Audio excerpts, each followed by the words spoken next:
what were the ideas that gave birth to the iPod? I was in love with music since I was a kid. Just loved music from, I think, second grade when I got my first albums and stuff like that. What kind of music are we talking about, by the way? So this was Led Zeppelin. This was the Stones, Hendrix, Aerosmith, uh, Cheap Trick, Styx, Ted Nugent. Just the real, the real American and British rock and roll, right? There's a bunch of people listening right now. Who's that? Who's that? Led Zeppelin? What is that? Is that It drove my parents crazy. Yeah. You just blast it loud. And this was second, third grade, fourth grade. I fell in love. And then we moved back to Detroit, and I love listening to the radio station because there was all kinds of crazy music, because you'd have a amalgam of rock and then funk and R&B, and I loved to listen at night. So I had a clock radio. But if I had the clock radio on, the parents would go to sleep, stop that, turn that stuff off. So I hacked the clock radio and put a headphone jack in it. Nice. Right? So I said, okay. And then I could listen to it all night and no one could hear me, right? And I could just sit there and, just huddling around the radio. Groove out. Just listening to Zeppelin. Stairway to Heaven. What would you say is the greatest classic rock song of all time? Greatest classic rock song of all time. What pops into mind? Well, no, you know what? I mean, this has to be That's objectively really hard, number one. dude. This is no, so you have hard. To. This is a serious journalistic interview. You're not going to back down from these kinds of questions. Oh my God! No, I don't know. Challenge. Yeah, it's hard. It's hard to pick. But to me, Stairway to Heaven is a safe fall. It's like it's so often considered to be one of the greatest songs of all time that you almost don't want to pick it. Right. Exactly. But you return to it time and time again, and it's like, yeah, this is something pretty special. This is a rock opera of sorts. Well, the rock opera that really blew me away and still continues to blow me away is all of Dark Side of the Moon. Like that. I love Zeppelin. I can't say which one's better, but Dark Side of the Moon for me was a audio experience, right? The whole thing from soup to nuts, plus all the synthesizers, all of those things. Okay. So back to the iPod. So that's you from the early age, you loved music. Loved it. Absolutely loved it. And, always was just around it, and always, it was always playing, I played it so loud that I actually hurt the earring in my right ear. And I still suffer from that today. And then no regrets whatsoever. Going to concerts and downtown Detroit and all that crazy stuff. So moving forward, in college I was a DJ. So I would DJ and hang out and play all the tunes I love and whatever for the crowd. And then I continued to do that in Silicon Valley when I moved right after school. And so I was lugging all of these CDs around with me, 1,000 CDs and at the same time, and so those were heavy. And at the same time, I was doing the Philips Nino and Velo. Those are Windows CE based mobile computing products. The Nino was the first device to actually put Audible books on tape. So I worked with Audible. We met in a conference, and they were like, "We don't want to do hardware. We just want to do content." I was like, "Well, we have this device. Let's get it together." And we got Audible on that. And this was in 96 or 7. First Audible books. And it, I was, oh my God, that's audio. Well, what if we put music on it? Right. And so and the memory was very small at the time, right? There was almost no flash. It was all DRAM. When you did Audible, you stored it in DRAM, right? Which was okay, probably, because how much books do you need is the idea. By the way, brilliant. I mean, just putting books. I know it's probably not the sexiest of things, but putting books on a mobile device is a brilliant step. I don't know. You sometimes can't measure how much human progress occurred because of an invention. Like there's the sexy big products, but you never know. Like maybe like Wikipedia is one of those things that doesn't get enough, I think, credit for the transformational effects it has. It's not seen as the sexiest of products, but maybe it is. When you look at human history, Wikipedia arguably is one of the big things that basically unlocked human knowledge. Human knowledge and human editing and human, just the human nature of building something together. Yeah. So it's fascinating. Sometimes you can't measure those things, maybe until many, many decades later. Anyway, sorry. So that was the Nino. That was So that was there, and then there was Audible. So you put books. Why not put music? music, and I'm carrying around the music for the DJ gigs, and you're like, wait a second, two and two together, right? Like, let's get rid of this. And then MP3 show up. The actual like The encode. format MP3 showed up around 97, 98. So MP3 is compressed, so you can have like the storage is reduced significantly. Right. So you could go from a large full lossless digital track into something that can be stored in 4 to 8 megabytes, something like that for the audio. Now, that's a reduced quality, but you could get it down there, and you're like, oh, okay. And now if we have enough flash or DRAM, we can put 10, 15, what have you, all in that same memory. And it starts to replicate a CD. And then ultimately, if you put it on a hard drive, you could start to put, thousands of songs. Yeah, that's also another brilliant invention. Like people don't realize. I think people would be surprised how big, in terms of storage, raw audio is, and the fact that you can compress it, like uh, I don't know what the compression is, but it's like 10x. It's very significant compression, and still it sounds almost lossless. Much to the chagrin of Neil Young, Yes, who does not like that. but even Neil Young, even the stuff he talks about is still tiny files relative to the raw. Right. So he wants us to increase it just a little bit more, a little bit more.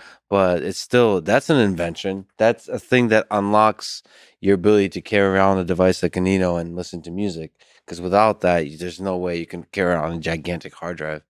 Right, exactly. And so then so it was MP3s, the Nino, and my hatred of carrying around all this heavy stuff that then spawned, Fuse, and then ultimately, became a lot of that, the ideas and things of that nature were, and my passions were born into then the iPod. It was Apple needed something and I wanted to fix something, and it all kind of came together at this right place, right time, plus the right technology came at this. It was just like the stars aligned. So how did it come to life? The details of the stars aligning, but the actual design, the actual engineering of getting a device to be small, the storage of the interface, how it looks, Sure. the storage, the details of the software, all that kind of stuff. What are some interesting memories from that design process? What are some wisdoms you can Well, yeah, well, impart okay. from that process? Well, how long do you want to go? Because I can go deep. Let's go at least 20 hours. Let's go. Okay, 20 hours. This is one of the lengthy documentaries. We're going to turn it into iPod. episodic, Yeah. binge On listening. Netflix. Yeah, it's Game of Thrones. So let's just start with, after I was asked to be a consultant to put this thing together. So I had already had knowledge of, the space and the technology and all that stuff, but I had to very quickly, and a lot of the suppliers, because of what I was doing at Fuse, trying to create that thing. So as a contractor, I was like, okay, what is the first thing I need to do? So after I showed different architectures and what 3 different products could be to Steve about options for storage options, battery options, form factor options, there was 3 options. And as I was I told, given very good advice, give to the 2 options you really do not like, but they're options, and give the best option last, because Steve will shoot all those down and give the best option last, and then you could talk about that. And so that was the one that had a 1.8-inch hard drive and a small screen, the screen you know it, on the original iPod, classic iPod. And then I had enough of the idea of the three or 4 different CPUs and processor suppliers and kind of systems that were out there that I had gone and found and put together. Power supplies, disk drive interfaces, FireWire interface, all that stuff. So I put together all of those schematics, or block diagrams. They weren't schematics yet because it was just me, and coming up with a bill of materials, coming up with what it could look like, what would be the input output, how we could make a better headphone jack. That was also on there. Screen suppliers, tearing apart calculators. So got calculators and all kinds of electronics to get the right size, different sizes of small LCDs. So I got all kinds of different battery types. I got different types of, in different battery sizes, AA's, AAA's, working through all the different, and there was lithium ion, nickel metal hydride. So I took all the battery types. I took all of the memory types, processing types, LCD types, and connectivity and all that stuff. Not wireless, but wired, and laid out these things as Lego blocks.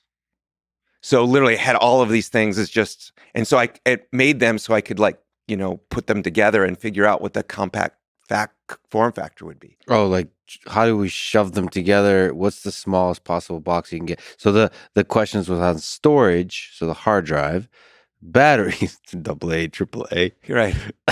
screens, so screen size, and then for that you're tearing apart calculators, digital cameras, whatever, and getting little things, right? So you can make it physical, right? If you can make the intangible tangible, and so I can say, look, we can make this, and I brought this whole bag of goods, and it's like, right, and here's this. This is why AA's won't work, and because it makes it too fat and everything. So just educate everybody through. Here's the parts that we can use. You should not sheet of paper. It's physical. You're playing in the physical space. Oh, well, I would go back and forth. So, truth be told, because there weren't good enough graphical tools on the Mac, I was using a PC with Visio and some 3D tools, and I was doing 3D design at the same time.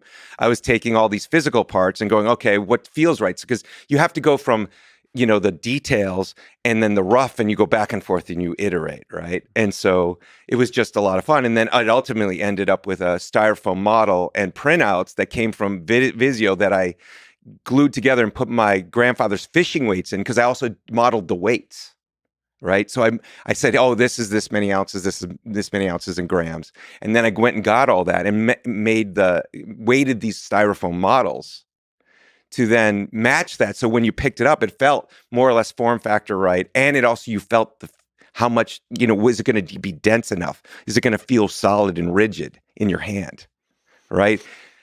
Why does it need to feel rigid? Because it has to feel substantial. It has to feel like I have like a bar of gold in my hand, right? Yeah. Maybe you know this, when you open and close a car door, that thunk, and you go bam, and you go, that feels solid, that feels real. And then you get this tinny car that's like ding, and you're like, does this feel safe? Yeah. Does this feel like a value? And so when you have a device like that, and you want to make sure that there's not too much air in it, that you distributed the density of the masses in the right way, so it feels like it's the right thing. So you have to model battery life, costs, mass, sizes of different things, and then you have to also think about what the UI is going to look like, right? So you have all of these constraints you're working with, variables you're working with, and you have to kind of, you can't get the perfect of everything. What's the best, local maximum of all of these components that come together to provide an experience? Local maximums. It's always trade-offs. What about buttons? Buttons. Oh, well, there was also the buttons too, right? Oh, by the way, a lot of these battles fought inside your mind, or is it with other people? Is it with Steve? Is it lower? Like what? This was all independent. This was me before being able to present to Steve, because I had to feel really confident that if I was going to put this in front of him, that it could be made, right? So I had to convince myself and work through all the details, through the very, very rough mechanical design, electrical design, software things, because I didn't want to present something that was going to be fictional, right? My credibility would be trashed, right? So you mentioned convince yourself. You're painting this beautiful picture of a driven engineer, designer, futurist. How much doubt were you plagued by through that? Like this is even doable? Because it's not obvious that this is even doable. Like to do this at scale, to do this kind of thing, to make it sexy, to shovel the screen, the batteries, the storage, to make the interface, the hardware and the software interface work, all of that. I mean, I don't know. I would be overwhelmed by the doubt of that because so many things have to work, plus the supply chain. Like at that point, I wasn't getting into any of those details or anything. There's the basic stuff that you have to put together, and then you have to, through my learnings at General Magic and my learnings at Philips and delivering, multiple, large scale programs in manufacturing, you kind of get a rule of thumb, and you know what to focus on at the beginning and what not to worry about over time. Like when I was early in my career, I worried about everything on the engineering details, so much so that, I would be a nervous wreck. Yeah. Sooner or later, you learn how to filter out and figure out what to prioritize. And so 10 years later, I was able to do a much better job of filtering out the things of like, we'll get to that in weeks to come. But right now we got to like solve, the very important things, which is could this actually be something real and that you could deliver, enough battery life, right? Enough of an interface, of the right cost, right? And the right price point. So you were sitting on a track record of successes and failures in your own mind, where you had sort of already a confidence, a calmness, but still, was there a doubt that you can get this done? Like Always. how hard is it to achieve a sort of a confidence to a level where you could present it to Steve and actually believe that this is doable? Like what do you remember when you that moment? Yeah. I think it was after I triple checked. I couldn't bring anyone in, right? I couldn't let anyone in on this. So it was just me. Are they going to trample on it? That kind of thing? Why? No, because I couldn't when I mean bring anyone in on this, one, it was a highly confidential program inside of Apple. There was like 4 people who knew about it, right? And so I couldn't bring anyone from Apple because I was a contractor. I couldn't bring anyone else from the outside world. I'm working for Apple and I'm under this crazy NDA, right? In this contract. So so I'm doing this. Oh, and at the same time, I'm also buying every competitive product MP3 player and tearing them all apart. Yeah. Right. Tore them all apart and looking at them and trying to learn from those as well. So it was all of this stuff in 6 weeks. So I didn't sleep. Right. Yeah. Yeah. But I was like, because I was trying to make this I was envisioning this since the Nino. Right. And I was like, oh my God. Right.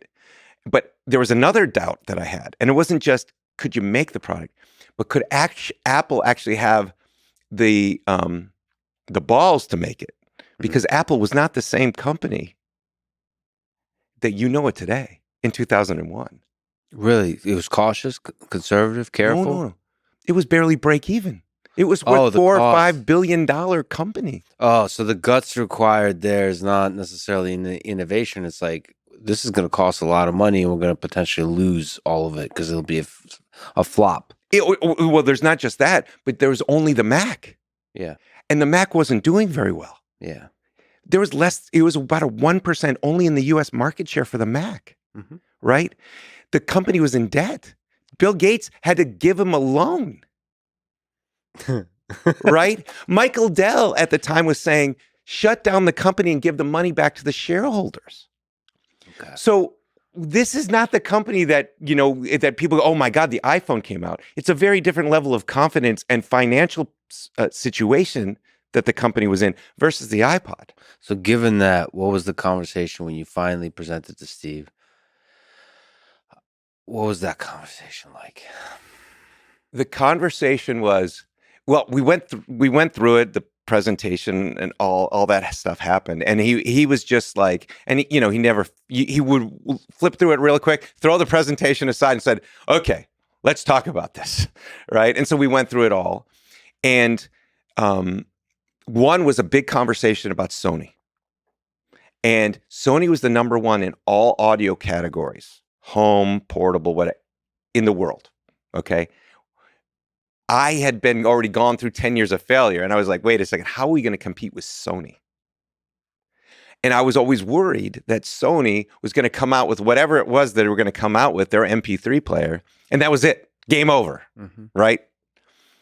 And so I was like, Steve, and this is why it took me 4 weeks to finally sign on to join Apple after he greenlighted the iPod program in that meeting was because I had built other things in the past at Philips, the Nino and Velo, Mm-hmm. but they didn't know how to sell it or market it. They didn't know how to retail it, right? So I was like, we could build this. And I was like, Steve, I'm pretty sure I can build this. I've done this before. But how are we going to sell it? You have all your marketing dollars on the Mac. And he looked at me and he goes, you build this with, a team and our team and Apple and just me, right? And I dedicate that we will make sure that at least 2/4 of all marketing dollars will only go to this product and nothing else. Wow. Right? Mac was the lifeblood of all revenue of the company. So Steve saw something special here. Exactly. And he said, I'm going to commit all the marketing dollars. If you can deliver the experience that we're all talking about, if we can do that. And that was Jeff Robin as well, because iPod would have never happened without iTunes. People don't understand that was a bundle. You couldn't do one without the other and vice versa. So Jeff and I were, if Jeff and you can present and bring that experience to life, I will put all the marketing dollars behind it. When did the marriage of iPod and iTunes sort of, what was that birth of ideas that made up iTunes? iTunes existed before the iPod. Okay. And so Jeff Robin had his company, oh man, I can't remember the name of it, but it was bought. He was making a MP3 player app for the Mac. Mm-hmm. Steve saw it because there was MP3 player apps like Winamp and other things that were on the PC, Real Player. And Steve saw that going on and saw that Jeff and his small team had this, I can't remember, sound something. Anyways, he bought that and that became the basis of iTunes. And then Jeff ran all of iTunes. And so what happened specifically there was they were starting to hook up to all these third-party MP3 players because there's a lot of Korean, the MP Man, like Walkman, but MP Man, all these, and they were trying to hook them up. And they were like, these are horrible experiences. And through that, and they said iTunes was something that was going to help grow the Mac base because we were trying to get more people on the Mac. So this program would be a great new thing you could add to the Mac. And there was also internet connectivity at the time for the iMac. And so they did that. And then they're trying to do these hookups. They weren't going well. And that's when they said, we need to build our own. Or Steve said, we need to build our own since these are such horrible experiences. People don't want to just burn CDs from iTunes. We need to get that music on the go, but in an Apple fashion. That's when I was called to come in to do that, the iPod thing. After the 6 weeks, then he already envisioned, I'm sure he had it envisioned because they were trying to do this thing. Okay, now that's it. iTunes, it wasn't called iPod yet. What would become the iPod? That is going to be the thing that then propels Apple into this new thing because you're going to bring all these music lovers in that are going to need their next generation or Sony Walkman version 2.0.